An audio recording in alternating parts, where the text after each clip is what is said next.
നോക്കാം.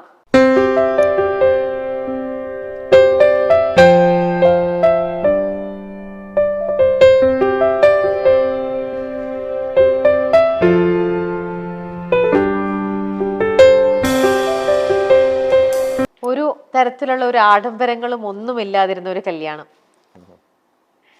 എന്തായിരുന്നു അങ്ങനെ ഒരു? ഇത് കോവിഡ് കാലമായിരുന്നു. അതെ, അതുകൊണ്ട് ആൾക്കാർ കൂടാൻ പാടില്ല എന്നൊക്കെ നിയമം ഉണ്ടായിരുന്നു. അതുകൊണ്ട് ആഡംബരം കുറച്ചതെന്നാണോ? അല്ല, അപ്പൊ അത് ആ സമയത്ത് അങ്ങനെ ചെയ്യാൻ പറ്റില്ല എന്നുള്ളതുണ്ട്. പിന്നെ അപ്പൊ ഇന്നത്തെ കാലത്തായിരുന്നെങ്കിൽ കഴിഞ്ഞിട്ട് വേറെ സമയത്ത് ഇതിന്റെ പാർട്ടി വെക്കണം എന്നൊക്കെ പറഞ്ഞെങ്കിലും മകൾക്ക് അങ്ങനെ വലിയ താല്പര്യമില്ല. സ്വർണ്ണിടാനോ വലിയ പാർട്ടി നടത്താനോ അങ്ങനത്തെ ഒന്നും താല്പര്യമില്ല. അത് അപ്പാന്നാ വിളിക്കുക തന്നെ. എന്താന്ന് വെച്ചാൽ ചെയ്തോ, കുറച്ച് പാവങ്ങൾക്ക് കൊടുക്കുക, കുറച്ച് പാവങ്ങളുടെ കല്യാണം നടത്തി. അപ്പൊ പിന്നെ അങ്ങനെ ഒരു സമൂഹ വിവാഹം നടത്തിയാലോ എന്നൊക്കെ ആലോചിച്ചിരുന്നു. കുറെ പേർക്ക് 10 പവൻ വെച്ച് കൊടുത്തിട്ട് ഒരു 101 പേരെ വിളിച്ചിട്ട് ആളുടെ ഒപ്പം എല്ലാവരും കൂടെ ഒരു അങ്ങനെയൊക്കെ ആലോചിച്ചു. പിന്നെ ആ കോവിഡ് ടൈമൊക്കെ ആയതുകൊണ്ട് അതൊന്നും പറ്റിയില്ല, സാധിച്ചില്ല. അങ്ങനെ ഉള്ള ഒരു ഇതാണ്. ഓക്കെ. അപ്പൊ ഇങ്ങനത്തിലുള്ള കല്യാണങ്ങൾക്ക് പോകുമ്പോഴും എവിടെ പോയാലും എപ്പോഴും ബോച്ചയുടെ ഒരു കോസ്റ്റ്യൂം എന്ന് പറയണത് ഇതാണ് അല്ലേ? എന്ത് അപ്പൊ ഈ ഒരു കോസ്റ്റ്യൂമിനെ മൊത്തത്തിൽ പറഞ്ഞു കഴിഞ്ഞാൽ നടിക്കെതിരെ ലൈംഗിക അധിക്ഷേപം നടത്തി എന്ന പരാതിയിൽ കസ്റ്റഡിയിൽ എടുത്തതിന് പിന്നാലെ താൻ തെറ്റ് ചെയ്തിട്ടില്ലെന്ന പ്രതികരണവുമായി ബോബി ചെമ്മണ്ണൂർ. കേസിലെ അറസ്റ്റ് നടപടികൾക്കായി പോലീസ് സംഘം ബോബി ചെമ്മണ്ണൂരിനെ എറണാകുളം സെൻട്രൽ പോലീസ് സ്റ്റേഷനിൽ എത്തിച്ചപ്പോഴായിരുന്നു അദ്ദേഹത്തിന്റെ പ്രതികരണം.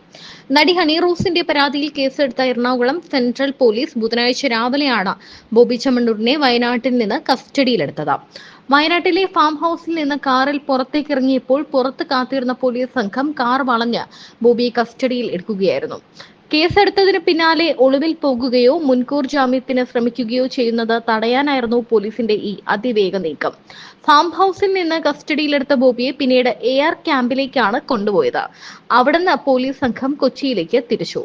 ബുധനാഴ്ച വൈകിട്ട് 7 മണിയോടെയാണ് ബോബി ചെമ്മണ്ണൂരുമായി പോലീസ് സംഘം കൊച്ചിയിലെത്തിയത്. ബോബിയെ കൊണ്ടുവരുന്നതറിഞ്ഞ മാധ്യമപ്രവർത്തകരും ജനങ്ങളും പോലീസ് സ്റ്റേഷന് സമീപം ഉണ്ടായിരുന്നു. തുടർന്ന് തിരക്കിനിടയിലൂടെ പോലീസ് പ്രതിയെ പുറത്തിറക്കി സ്റ്റേഷനകത്തേക്ക് കൊണ്ടുപോയി. ഭാരതീയ ന്യായ സംഹിതയിലെ 75-ാം വകുപ്പ്, IT ആക്ടിലെ 67 വകുപ്പ് എന്നിവ പ്രകാരമാണ് ബോബി ചെമ്മണ്ണൂരിനെതിരെ പോലീസ് കേസെടുത്തിരിക്കുന്നത്. എറണാകുളം സെൻട്രൽ സ്റ്റേഷനിൽ എത്തിച്ചതിന് പിന്നാലെ പോലീസ് പ്രതിയുടെ അറസ്റ്റ് രേഖപ്പെടുത്തി. ബോബി ചെമ്മണ്ണൂരിന്റെ മൊബൈൽ ഫോണും പോലീസ് കസ്റ്റഡിയിലെടുത്തതായി സൂചനയുണ്ട്. ഫോൺ ഫോറൻസിക് പരിശോധനയ്ക്ക് വിധേയമാക്കിയേക്കുമെന്നാണ് വിവരം. അതിനിടെ കേസിലെ പരാതിക്കാരിയായ നടി ഹണി റോസ് ബുധനാഴ്ച വൈകിട്ട് കോടതിയിലെത്തി രഹസ്യ മൊഴി നൽകിയിരുന്നു. Ernakulam first class judicial magistrate കോടതിയിലെത്തിയാണ് നടി രഹസ്യമൊഴി നൽകിയത്. കേസിൽ ബോബി ചെമ്മണ്ണൂരിന് ജാമ്യം ലഭിക്കാതിരിക്കാനാണ് പോലീസ് നടിയുടെ രഹസ്യമൊഴി രേഖപ്പെടുത്തിയത്. ബോബി ചെമ്മണ്ണൂരിനെ കസ്റ്റഡിയിലെടുത്തതിന് പിന്നാലെ പോലീസ് നടപടിയിൽ ഹണി റോസ് നന്ദി അറിയിച്ചു. കേരള സർക്കാരിനും മുഖ്യമന്ത്രി പിണറായി വിജയനും കേരള പോലീസിനും താനും തന്റെ കുടുംബവും ഹൃദയം നിറഞ്ഞ നന്ദി അറിയിക്കുന്നു എന്നായിരുന്നു ഹണി റോസിന്റെ പ്രതികരണം. ഇപ്പൊ കുറച്ച് ഡിസൈൻ ചെയ്ത് ഞങ്ങൾക്ക് ഒരു ഗാർമെന്റ് ഫാക്ടറി ഉണ്ട് തിരുപ്പൂര്. അപ്പൊ അവിടെ പല സാധനങ്ങളുണ്ട്, എക്സ്പോർട്ട് ചെയ്യുന്നുണ്ട്, പലതും ഫിജി കാട്ടിലേക്ക് ഉണ്ടാക്കുന്നുണ്ട്. അപ്പൊ അവിടേക്കൊക്കെ വേണ്ടിയിട്ട് ഇനിയിപ്പോ ഇത് കുറെ പേര് ഇത് ആവശ്യപ്പെടുന്നുണ്ട് ഇങ്ങനത്തെ മുണ്ട്. അപ്പൊ അതിനുവേണ്ടി അവിടെ ഉണ്ടാക്കാൻ വേണ്ടിയിട്ടുള്ള സാമ്പിൾസ് ചെയ്യിച്ചിട്ടുള്ളതാണ്. അപ്പൊ ഇതിപ്പോ ചെയ്തതാണോ ഈ ഒരു റൈറ്റിംഗോട് കുറച്ചായിട്ടുള്ളൂ ഇപ്പൊ? ഓക്കെ. മറിനോട് കണ്ടോ ഇപ്പൊ ഇങ്ങനെ ഒരു സാധനം മുണ്ടിൽ ഇങ്ങനെ ചെയ്തതും ഈ ഒരു ഡിസൈൻ അതേ ഉള്ള സമയത്തില്ല, ആ സമയത്ത് പ്ലെയിനാ. നിങ്ങൾ തമ്മിലുള്ള ഫ്രണ്ട്ഷിപ്പ് എന്ന് പറയുമ്പോൾ നിങ്ങൾ ഒരുമിച്ചുള്ള കുറെ ഫോട്ടോസും കുറെ കാര്യങ്ങളും ഇതെല്ലാം അന്ന് പബ്ലിഷ് ചെയ്യുന്നുണ്ടായിരുന്നല്ലോ. അപ്പൊ ഇങ്ങനത്തെ ഒരു യുണീക്ക് ഒരു ഐഡിയ ഞാൻ ചെയ്യുന്നതില് അങ്ങനെ ഒരു അങ്ങനെ എനിക്ക് ഫുൾ ഫ്രീഡം തന്നുണ്ട്, വളരെ ക്ലോസ് ആണ്. അപ്പൊ ഞാൻ പലതും ചെയ്യാറുണ്ട്. അങ്ങനെ അയച്ചു കൊടുക്കും സോഷ്യൽ മീഡിയയിൽ. അപ്പൊ ആളിങ്ങനെ സൈനൊക്കെ ഇട്ടിട്ട് അയക്കും. വളരെ നല്ല ക്ലോസ്. കാരണം ഒരുപാട് നിങ്ങൾ ഒരുമിച്ചുള്ള ഫോട്ടോസ് ഒക്കെ എല്ലാത്തിലും തന്നെ യൂസ് ചെയ്യുന്നുണ്ടല്ലോ, അതുകൊണ്ട് തന്നെ ഇത് ഓക്കെ. ഇനിയിപ്പം ഇപ്പൊ ഈ ഹെഡ് ബാൻഡ് വെച്ചിരിക്കുന്നതിന്റെ ഇതോ ബോച്ചെന്നും പറഞ്ഞിട്ടുണ്ട്. ഇത് ഈ യാചകയാത്ര തുടങ്ങിയപ്പോ ഈ മുടി ഇങ്ങനെ പാറ് ഒരു മുഖത്തേക്കൊക്കെ വരുമല്ലോ, അപ്പൊ ബുദ്ധിമുട്ടാ. അപ്പൊ ഞാന് ഈ ബാൻഡും പിന്നെ ഇവിടെ ഇതും അതെന്താ അത് ഈ മുടി വെക്കുന്നത് കണ്ടിട്ടില്ലേ? ബിഗ് അല്ല, ഈ എന്താ ഹെയർ ബാൻഡ്. Hair band. ഓ, ഞാൻ വിചാരിച്ചു അതിന്റെ കൂടെ അല്ലല്ല, ബിഗ് ഒന്നും ഇല്ല, എല്ലാം ഒറിജിനലാണ്. മുടി ഇനിയും വളരണമെങ്കിൽ ഈ ബോച്ച ഹെയർ ഓയിൽ തേച്ചാൽ മതി. പുതിയ സാധനം ഇറങ്ങുന്നുണ്ട്, പുതിയതായിട്ട് മാർക്കറ്റിലേക്ക് വരാൻ എയർ സീക്രട്ട് എന്ന് പറഞ്ഞിട്ട് ഇറങ്ങുന്നുണ്ട്. അതെ, പിന്നെ ബോച്ചെ എനർജി ഡ്രിങ്ക്, ഇത് രണ്ടുമാണ് ഇനിയിപ്പോ പുതിയതായിട്ട്. അതിപ്പോ എന്നത്തേക്കായിരിക്കും അതിന്റെ അടുത്ത ലോഞ്ചിങ്? മാസം ഉണ്ടാവും. ഇപ്പൊ ഈ ബോച്ചെ ഫ്രാഞ്ചൈസി കൊടുക്കുന്നുണ്ടല്ലോ, ബോച്ചെ പാർട്ട്ണർ എന്നുള്ള ബ്രാൻഡില് ഫ്രാഞ്ചൈസി കടകൾ കൊടുക്കുന്നുണ്ട്. ഒരു 9000 ഫ്രാഞ്ചൈസി എൻക്വയറി വന്നിട്ടുണ്ട്.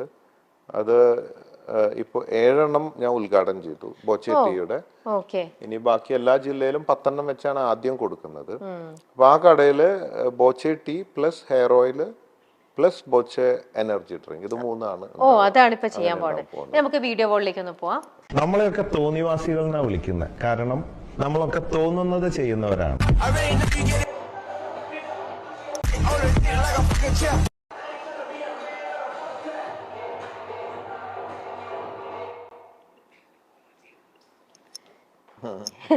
എന്താ ബോച്ചയുടെ അതിനകത്ത് തന്നെ എഴുതി വെച്ചിരിക്കണത് തോന്നിവാസി. അത് നമ്മള് തുടക്കത്തിൽ നമ്മൾ ഇന്റർവ്യൂവിന്റെ തുടക്കത്തിൽ അതിനെ കുറിച്ച് ബോച്ച ഒന്ന് ഹിന്റ് ചെയ്തിരുന്നു, നമുക്ക് തോന്നുന്നത് ചെയ്യുന്നത് കൊണ്ടാണല്ലോ എന്നുള്ളത്.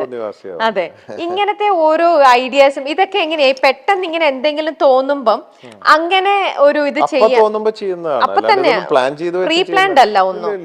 ഇതിപ്പോ അവിടെ പോയി ഒരു എസ്റ്റേറ്റ് അവിടെ ഇങ്ങനെ കറങ്ങി കമ്പനിയൊക്കെ അടിച്ച് നോക്കുമ്പോ അവിടെ ജീപ്പൊക്കെ ഉള്ള പിള്ളേരുണ്ട്, ഇങ്ങനെയൊക്കെ പോണ അവരുണ്ട്. അപ്പൊ അവരെടുത്ത് ഇങ്ങനെ യാത്ര ചെയ്ത് ഇങ്ങനെയൊക്കെ ചെയ്യണ കണ്ടപ്പോ അതിൽ കയറിയിരുന്ന് അങ്ങനെ ആ നേരത്തെ തോന്നുന്ന ഓരോന്നും അപ്പൊ തോന്നി അതങ്ങ് ചെയ്യുന്നു. നിമിഷകവി.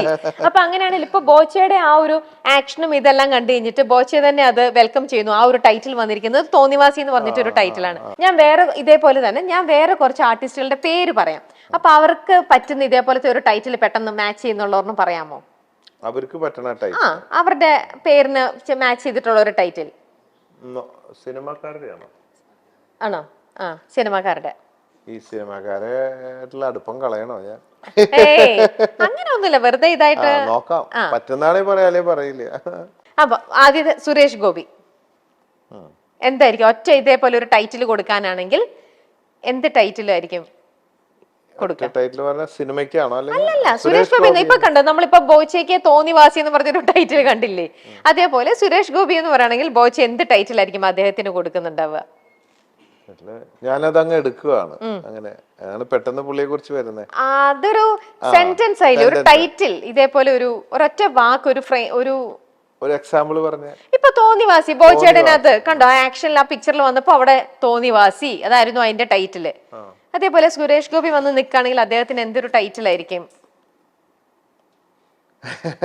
ഞാൻ പറയാൻ ഉദ്ദേശിക്കുന്നില്ല, പറയണ്ട. ഓക്കെ, ശരി. കാരണം അതൊക്കെ നമ്മൾ ഈ എല്ലാവരുമായിട്ടും ഫ്രണ്ട്ലി ആയിട്ട് പോകുന്നോണ്ട്. അല്ല, ഞാൻ തമാശക്ക് പറയാം, ആൾക്കും തമാശയായിട്ട് എടുക്കാൻ പറ്റുമായിരിക്കാം. എന്നാലും ചിലപ്പോ ആൾക്കാരാവും ഇത് ചൊറിഞ്ഞുകൊണ്ടിരിക്കുക. സെൻസ് ഉള്ളവർക്കൊക്കെ അങ്ങോട്ടും ഇങ്ങോട്ടും മനസ്സിലാവും. ഇതിന്റെ ഇടയിൽ കുറെ പേര് ഇരുന്നിട്ട് അതെടുത്തിട്ടിട്ട് ഇനി നാളെ വൈറലാക്കി അവസാനം ശത്രുത ഉണ്ടാക്കാൻ നോക്കും. വെറുതെ വേണ്ട. ശരി, നമുക്ക് ആ ഒരു സെഗ്മെന്റ് വേണ്ട, വിട്ടേക്കാം. ഇനി പോച്ചെ നമ്മൾ കുറച്ച് ഫോട്ടോസ് കാണിക്കും. ആ ഫോട്ടോ എന്താണെന്ന് പെട്ടെന്ന് ഒന്ന് എക്സ്പ്ലെയിൻ ചെയ്ത് പോയാൽ മതി, ഓരോ ഫോട്ടോസും. ഇത് നമ്മുടെ പട്ടിപിടുത്തം.